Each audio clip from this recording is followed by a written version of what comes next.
There seems to be consensus, Stu, that the centrifuges at Fordo and at Natanz, the bulk of those centrifuges were knocked offline, were likely destroyed in the process. They're very delicate. That's very delicate equipment. That is the technical infrastructure of Iran's nuclear program. But there are still questions about whether the highly enriched uranium, the 440 kilograms, that's about 900 pounds of 60% highly enriched uranium, whether they survived the blast, whether it was protected or entombed in either Fordo or another location. Stuart? Jennifer, thank you very much.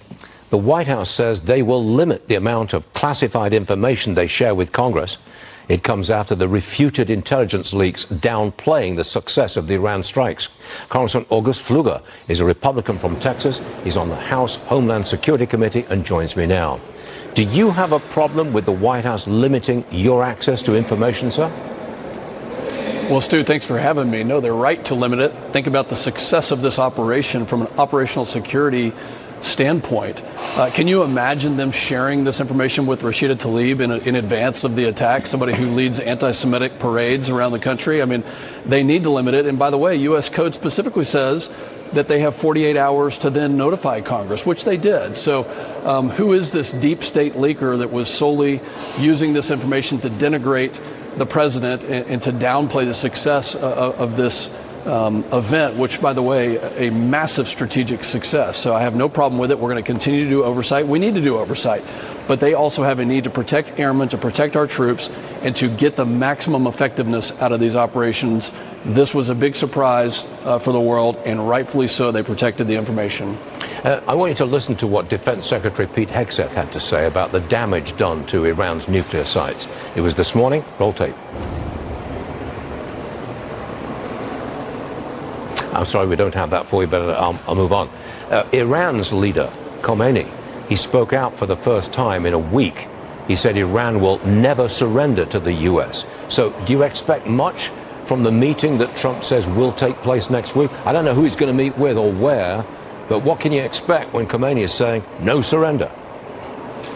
Well, the Iranians under Khomeini and their terroristic regime are the weakest that they've ever been. They have zero leverage. The only acceptable answer that the world must demand from them is a complete denuclearization, a complete withdrawal from their terrorist ambitions, and rejoining the world stage in a way that they can be a good neighbor, a good country, which this regime has led them down the wrong path for 40 years. So I trust President Trump, his ability to leverage them and get them to that answer. Do not underestimate his ability to do that, but that doesn't mean that we're going to immediately trust Iran, because we know that they have, for many, many decades, tried to terrorize the region and the world. It would be good, though, wouldn't it, if someone emerged in Iran who understands that you could rebuild the country using oil revenue and make it prosperous again.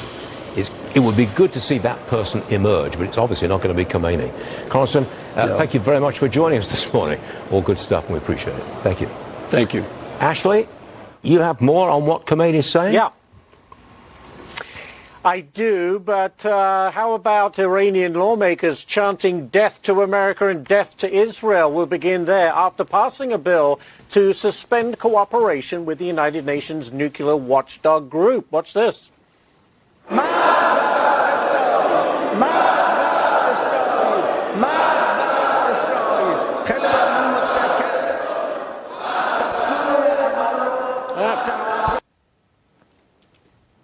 Happy bunch, right? The Iranian parliament also vowing that Tehran would accelerate its nuclear program after voting in favor of keeping the International Atomic Energy Agency out of Iran. But not only that, let's get back to this. Iranian leader Khomeini taking to social media to make a slew of statements, including this one. I offer my congratulations on the victory over the fallacious Zionist regime. Okay. Another one read, with all that commotion and all those claims, the Zionist regime was practically knocked out and crushed